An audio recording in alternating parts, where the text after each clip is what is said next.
Bonjour à tous, je suis heureuse de vous retrouver. Au sommaire de l'hebdo de la semaine, Doukou à Locance à Bouillante, le SOP à Basse-Terre, la réunion du conseil municipal de la ville de Basse-Terre. Ce mercredi 27 mars à Baïf s'est déroulée l'inauguration de l'aménagement de l'embouchure. Les champions d'hier et d'aujourd'hui de la ville de Trois-Rivières et pour finir, la réunion du conseil municipal de la ville de Baïf. Ce vendredi 22 mars, sous la plage de Balandian, la ville de Bouillante a organisé le Doukou à Locance et musique et belles paroles.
L'Amazon, c'est pas dans mon monter en tête de pied mango qui a précité somme qui est supposé qu'à voyer en personne pompier à ton mégaphone. Après tout ça, bon, si pompier, ça peut arriver quand toujours dans un pompier. Imagine le cas vient apprendre comment un pompier a fait vraiment au pompier. Ça dit qu'on engagé. Mais pas réagir de manière exagérée. Vous savez, ils sont non engagés. Hein? Et pour lui, il agit par solidarité. Hein? Parce qu'il n'a pas espéré un danger pour qu'il ça sauver. Ce n'est pas parce qu'il n'a pas peur, c'est parce qu'il s'appelle. C'est ça, il va y dire en bon français, s'appelle aujourd'hui.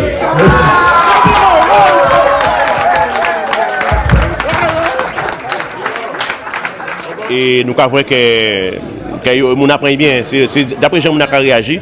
Nous avons dit bon pas parce que nous avons poésie, nous avons slam, nous avons goka et nous avons Monsieur Amboulé aussi avec nous. Donc c'est un bel concept et nous pouvons continuer comme ça jusqu'à mois d'avril là. Oui, nous faisons Monsieur Bergalevin parce que ça donne bien mais ça il a fait, nous apprenons aussi parce que c'est extraordinaire ça il a fait là. Et il tout petit en tête quoi. Donc ça c'est important, ça belle tout bonnement. Et là nous comptons, on apprend bien, il était bon. Nous avons essayé de faire porter initiative tout partout. Là ils ont demandé nous, là nous payons, nous sommes sur la Bouillante. Après nous avons fait Goyave, nous avons fait Sainte-Anne, nous avons fait enfin nous avons voyagé dans tout le pays là. Ah oui, t'es touriste puisque bon mais son côté à touriste, c'est touriste. Et c'est pour ça que nous migrons, nous faisons en français créole, mais même les créoles, nous sentons qu'il y a bougé parce que on a une émotion là, on a une musique là, on a une ambiance là, cadence là, donc ça belle. Non, nous tenons un public mélangé, varié, et ça c'est bon. Et pour comprendre, même là nous finissons, c'est nous là toujours qui fait photo avec nous, qui chanter, donc ça belle. Donc ça va nous goût continuer ça et montrer nous que nous avons raison en fait d'ailleurs. Oui, effectivement, on essaie de développer la culture, de s'approprier en tout cas notre culture, notre histoire. Et c'est vrai que ça m'a fait plaisir de voir que les Bouillantais se sont déplacés et surtout les touristes, puisque la manifestation s'est déroulée totalement en créole, mais ils sont restés parce qu'ils s'imprégnaient de cette culture qu'ils ne connaissent pas et ça fait partie des produits touristiques, ça fait partie de ce qui renforce l'attractivité de notre territoire. Et donc je suis ravi ce soir en tout cas d'accueillir la troupe avec notre Dabican.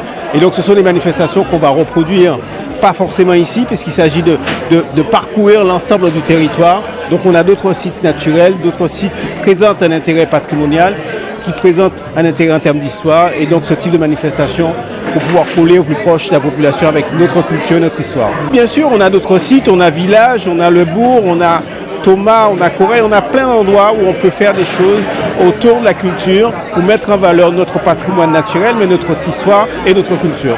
La ville de Basse-Terre, en partenariat avec l'UCEP, a organisé pour les écoles de Basse-Terre, Vieux-Fort et Baïf une semaine olympique et paralympique au Champ d'Arbaud. Oui, donc aujourd'hui, l'UCEP, l'UCEP qui est le sport scolaire pour les écoles publiques et la ville de Basse-Terre, organise une manifestation sportive dans le cadre de la semaine olympique et paralympique. Donc au programme ce matin, du tchoukball, de la crosse québécoise, de l'athlétisme, du basket, du hand, mais également des ateliers sur le sommeil, enfin pléthore d'activités sportives ce matin. Les 7 écoles publiques de Basse-Terre sont présentes. On a également des écoles de Vieux-Fort et de Baïf qui sont présentes. Des enfants de 3 à 10 ans ce matin. Donc tout le monde a joué le jeu. Tout le monde est mobilisé, parents, enseignants, les associations qu'on remet un fil, les ligues également, les services civiques de la ville, l'UCEP, on est tous mobilisés. Pour les Jeux, puisque c'est un événement quand même qui est une portée mondiale, donc c'est bien que les enfants, au travers de ce style de manifestation, puissent se saisir de cette grande manifestation qui aura lieu pour les Jeux Olympiques 2024.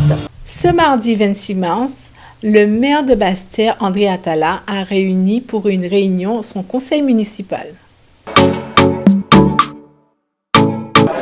Oui, c'est un conseil municipal qui s'est déroulé dans de très bonnes conditions.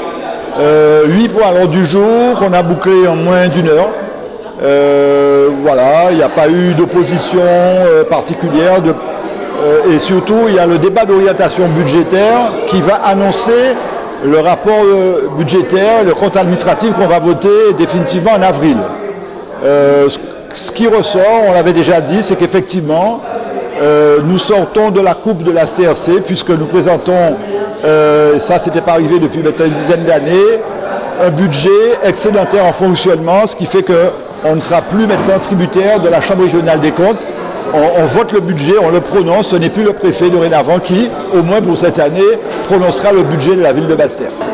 Alors, nous sommes une ville d'art et d'histoire, il faut aussi, maintenant que ça va mieux, tout en étant raisonnable, offrir aussi à la population des prestations qui respectent ce label Ville d'art et d'histoire. Et donc nous allons organiser un festival, ça va être un festival au mois de mai, un mois de la mémoire, à Basse-Terre sur 3 jours, le 3, 4 et 5 mai, avec plusieurs interventions, avec beaucoup de spectacles gratuits en ville, et le programme va vous être dévoilé très bientôt, mais c'est vraiment un beau spectacle.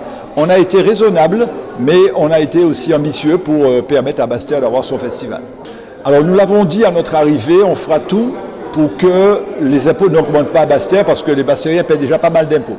Je me rappelle à notre arrivée, quand la Chambre régionale avait fait son rapport, il avait proposé au préfet, parmi les solutions, d'augmenter les impôts à Basse-Terre.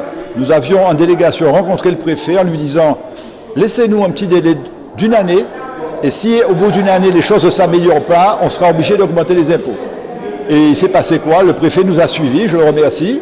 Et on a bien fait puisqu'on a pu assainir la situation de la ville sans augmenter les impôts, ça c'est important, mais surtout il y a des projets qui ont été réalisés et qui vont continuer à l'être.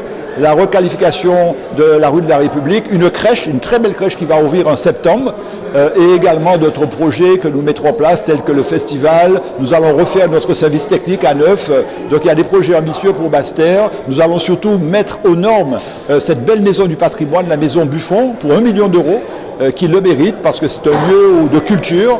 Donc voilà, nous sommes réalistes, nous sommes ambitieux, mais tout en étant réalistes et en tenant compte de notre situation qui s'est améliorée, c'est vrai, et qui nous permet surtout, c'est très important, d'avoir la confiance des partenaires. Maintenant que nous payons dans les temps, nous sommes plus crédibles lorsque nous faisons un appel d'offres parce que les gens répondent à notre appel d'offres. Un exemple, à notre arrivée, nous devions au SDIS 1,5 million d'euros. 500 000 euros par an qui n'avaient pas été payés depuis 3 ans. Actuellement, nous faisons partie des rares villes de Guadeloupe à être à jour des cotisations et des redevances que nous devons au SDIS. Et c'est vrai que Nous sommes dans une communauté d'agglo qui est en difficulté et au jour d'aujourd'hui, la communauté d'agglo Sud-Bastien nous doit 6 millions d'euros.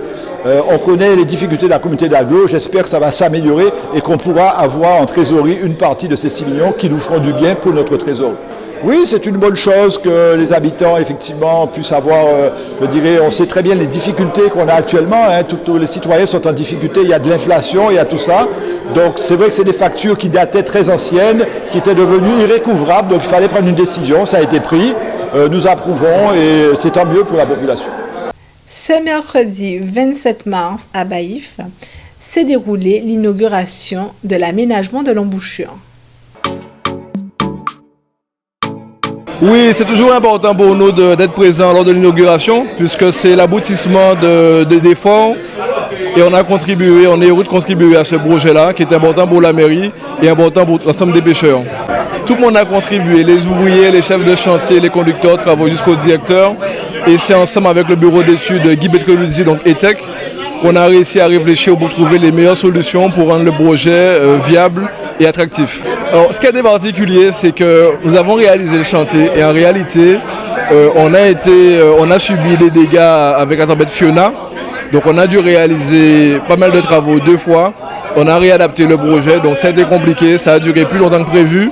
Mais on a trouvé des solutions et ensemble, on a réussi à aboutir. Alors, au nom du président Losba qui n'a pas pu être là et il y a en charge la commission pêche au niveau du département. Donc, on a tenu à être présent. Il faut surtout mesurer l'investissement du département sur cette partie qui n'est qu'une première partie. Nous avons travaillé sur la sécurité pour protéger ces lieux. Maintenant, nous allons pouvoir nous projeter avec des travaux qui devaient commencer au mois de septembre 2024 sur remettre le port dans des normes de fonctionnement pour permettre aux pêcheurs de Baïf de pouvoir exercer leur métier. Et surtout, nous allons faire de ce port, à travers les travaux à venir, un lieu aussi de convivialité, une dimension sociale et sociétale. Je pense que le lien entre ces travaux réalisés aujourd'hui et le futur port de pêche qui doit avoir le jour devrait permettre que la population de Baïf avoir un espace agréable pour les enfants mais aussi pour tout type de population. Non mais c'est clair qu'avec la passerelle qui va lier les deux sites, cela permettra un lieu de promenade exceptionnel pour Baïf et surtout que cette commune, comme l'ensemble de la Guadeloupe, continue à profiter à la population. Je pense qu'on peut saluer, c'est l'harmonie autour de ce projet, que ce soit avec l'espace 50 pas géométrique, que ce soit avec la collectivité régionale, que ce soit sur l'investissement du département, que ce soit l'accompagnement de l'État. Je pense que nous sommes en phase de voir cette commune pouvoir présenter un autre visage dans les années à venir. C'était normal la présence de l'agence puisque nous avons porté ce projet. C'est un projet qui se fait en maîtrise d'ouvrage de l'agence des 50 pas géométriques. C'est une volonté que le conseil d'administration de l'agence a de bien mettre en exergue les compétences d'aménageurs de l'agence. Souvent on l'oublie, on ne fait pas que de la régularisation foncière, on ne fait pas que de la régularisation de bâtis, on fait de l'aménagement. Et cet aménagement, en tant que président du conseil d'administration, nous avons vraiment souhaité qu'il soit efficace et qu'il soit en co-construction, bien sûr avec les maires, mais aussi avec le conseil départemental, avec le conseil régional, avec tous les partenaires qui ont affaire dans la volonté de servir la population. Ce regard-là, pour moi, il est important. De faire en sorte que, voyez là, on peut intervenir même sur le champ économique en accompagnant les professionnels de la mer qui ont aujourd'hui un outil de travail. On accompagne les populations parce qu'ils ont une aire où ils peuvent venir se reposer, profiter de cet espace littoral. L'aménagement du littoral, nous faisons une affaire vraiment importante au niveau de l'agence. Vous savez que les réseaux ont été aussi faits, l'eau, l'assainissement. Nous voulons être, se creuser, être au creuset en fait de toutes ces énergies positives. Et là, les Guadeloupéens qui travaillent ensemble, ça qu'a fait. Ça me montre que je suis entouré de compétences guadeloupéennes, efficaces. De cette agence, je ne cesse de le répéter, il y a vraiment des Guadeloupéens et des Guadeloupéennes qui font montre de beaucoup d'énergie, beaucoup de compétences pour servir les Guadeloupéens. Et ça, on ne le dit pas assez. On a en Guadeloupe des compétences. Et quand on fait confiance aux Guadeloupéens, quand on fait confiance et quand on sait travailler en partenariat, on a des résultats que nous avons aujourd'hui. Écoutez, non, moi je suis très heureux d'être là effectivement avec la maire de Baillif. C'est un très très beau projet. C'est un projet qui associe la région, qui associe le département, qui associe l'agence des 50 pages géométriques. Voilà, et c'est un projet central pour la ville de Baillif. C'est à la fois un projet social, un projet culturel, un projet économique avec la connexion avec le port. Voilà, donc c'est vraiment. Voilà, moi j'étais très heureux, même si l'État n'est pas directement financeur, mais l'État participe aussi sur l'aspect réglementaire, parce qu'on est effectivement, il y a des aménagements à faire. On est tout près effectivement de l'entrée de la rivière de la Madeleine. Voilà, donc moi je suis très très heureux d'avoir pu participer à ce projet fondateur et central pour la ville de Baillif, voilà. Et qui n'est pas terminé puisque maintenant on va voir le port avec le département. C'est le fruit, le résultat du travail de l'équipe municipale. Vous savez, on n'a jamais le résultat tout de suite. Donc c'est du travail, c'est de l'implication, c'est de l'investissement et à long terme, on a le résultat. Mais ce n'est le résultat que d'une première phase, puisque cet aménagement rentre dans le cadre d'un aménagement global de toute la zone, en mettant en valeur le port départemental par le côté ludique et le côté culturel. Donc demain, on espère qu'en 2026, que ce lieu de la Madeleine sera un bijou où tout le monde pourra venir se promener, respirer l'air marin et profiter des services qui leur seront offerts sur ce site. Alors, la population devra s'approprier de ce lieu, mais surtout en prendre soin. En prendre soin parce qu'en fait, le côté économique doit être valorisé, parce que c'est d'abord pour les marins pêcheurs, pour la vente, la valorisation de leurs produits, mais c'est surtout aussi le fait qu'ils aient un lieu pour valoriser leurs produits. Et c'est dans cette optique qu'on n'a pas fait un petit projet, de plusieurs petits projets, on a fait un seul projet global et après nous allons par phase. Le maire de Trois-Rivières, M. Jean-Louis Francisque, et toute son équipe municipale ont célébré les champions d'hier et d'aujourd'hui de la ville. Oui, c'est une grande fierté parce que voir son fils sur le toit de la mairie, c'est quelque chose d'extraordinaire. Hein. Et donc je suis particulièrement fier de ça et de son parcours, mais aussi, comme je viens de dire, c'est que je suis fier pour lui, mais aussi pour l'ensemble de la communauté de Trois-Rivières, sur la population de Trois-Rivières, la Guadeloupe, et c'est ce qui fait ma fierté. Non, mais c'est vraiment surprenant, je ne m'attendais pas à ça. Une bâche, c'est trop bien fait, c'est magnifique, les photos sont très bien sorties nettes, et puis voilà quoi, c'est vraiment une fierté. C'est une fierté, je me répète, d'autant plus qu'elle a commencé au club de la JT hier. D'accord, c'était M. Maïnu justement qui l'entraînait. Un petit coucou à lui, merci, je lui dis merci parce qu'en fait c'est lui qui a profiné cette petite pépite. Et voilà, elle est arrivée au plus haut niveau. Merci. C'est vrai qu'un enfant né avec un don, d'accord, avec une force, comment je vais dire, parce qu'elle est née la veille de l'éclipse, une force lunaire, je dirais, et l'accompagner comme ça, elle a trouvé les bonnes personnes au bon moment, d'accord, pour qu'elle puisse évoluer le plus haut niveau. C'est normal, puisqu'un parent, à partir du moment qu'un enfant vous dit que je veux être une sportive et arriver le plus haut niveau, c'est normal qu'on l'accompagne. Et on l'a accompagné sur tous les plans. Que ce soit en balistiquement parlant, que ce soit les paiements pharmaceutiques, parce que ça demande la tenue sportive. C'est vrai que ça demande beaucoup de sacrifices, surtout, d'accord, beaucoup. Il y a eu des pleurs, comme je viens de dire tout à l'heure, mais à la fin, on a cerise sur le gâteau, on a des titres, on a des palmarès. Oui, donc nous avons profité de cette occasion pour pouvoir aussi parler des différents champions de Trois-Rivières à tous les niveaux. Donc rayonnent nos deux flammes olympiques Daryl et Méline, mais aussi les autres champions, ceux qui ont pu s'exprimer au niveau du cyclisme, au niveau du karaté, au niveau du judo, au niveau de la natation. Nous avons profité de cette occasion pour pouvoir, dans le cadre d'une exposition, présenter les clubs, présenter les disciplines et présenter les réussites aussi individuelles. Voilà un peu, donc oui, la Guadeloupe c'est une terre de champions. Je pense que chaque commune a ses champions, Trois-Rivières a ses champions. Il était important aujourd'hui de les mettre à l'honneur.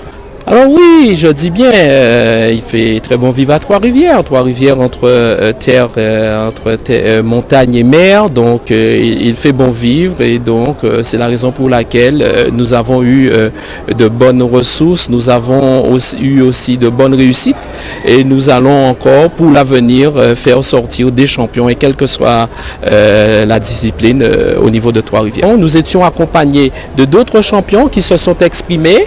Nous étions aussi accompagné des élèves de l'école Gérard Lauriette, mais la flamme aujourd'hui, les flammes de Trois-Rivières rayonnent sur Trois-Rivières et nous en sommes fiers.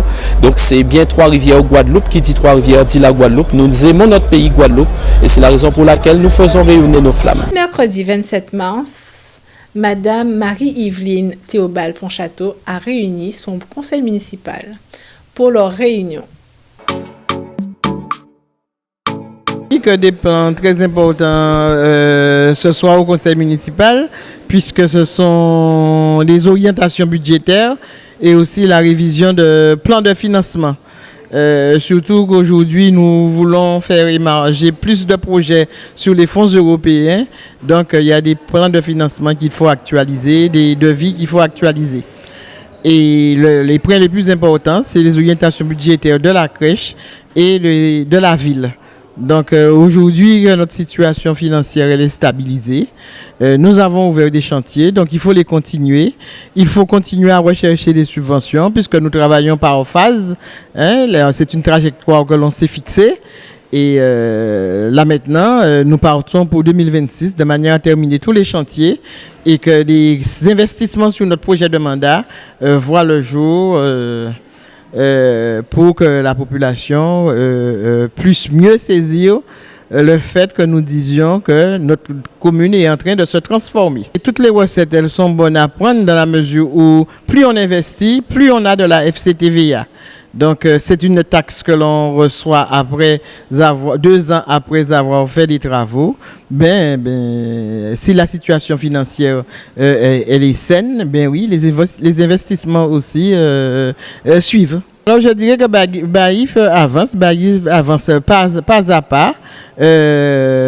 Quand on s'est fixé une méthode, on travaille, mais c'est vrai qu'il faut avoir l'œil partout, il faut être vigilant, parce que des chantiers qui auraient dû être livrés en fin d'année, ou qui auraient dû être livrés l'année dernière, qui sont toujours en chantier, à cause d'entreprises qui, quelquefois, on ne comprend pas leur fonctionnement, et quelque part, qui met en retard nos investissements démobilisés. Vous savez, à partir du moment qu'il y a une équipe municipale qui en veut, le personnel suit. On n'a rien à dire sur ce plan-là. Et je vais souligner encore que depuis 10 ans, depuis 2014, nous avons redressé la ville financièrement. Et depuis 10 ans, nous avons commencé à investir.